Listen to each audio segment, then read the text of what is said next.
So early weekend results have come in, and unsurprisingly, Fantastic Four First Steps came in at number 1 with 40 million.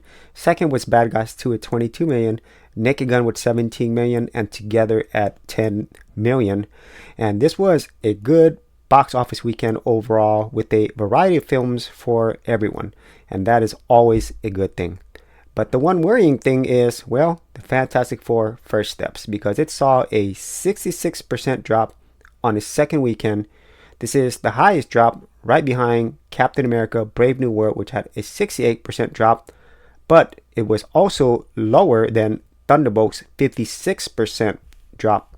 And so this is not uncommon for these superhero films to be front loaded, but this second week drop is pretty bad overall.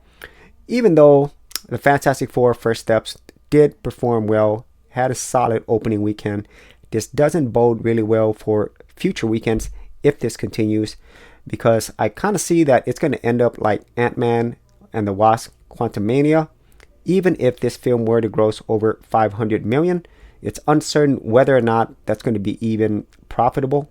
So looking at how much it costs, or at least estimates of how much it costs to make the Fantastic Four First Steps, it was like 200 million production, but when you include things like marketing and any other costs, including profit sharing with theaters, more than likely it's probably going to have to end up in the 600 million plus range just to break even.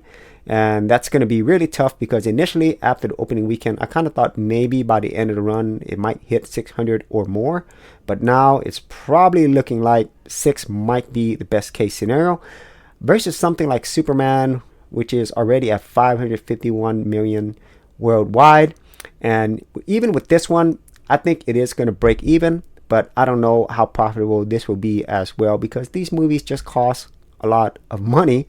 And overall, the Fantastic Four First Steps currently looks on track to be the highest grossing, even with inflation included.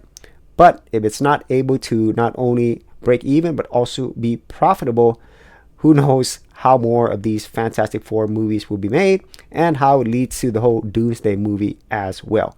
So if you actually had any thoughts on this or any other movies that you've enjoyed recently, be sure to leave in the comments area below, and I'll see you on another episode.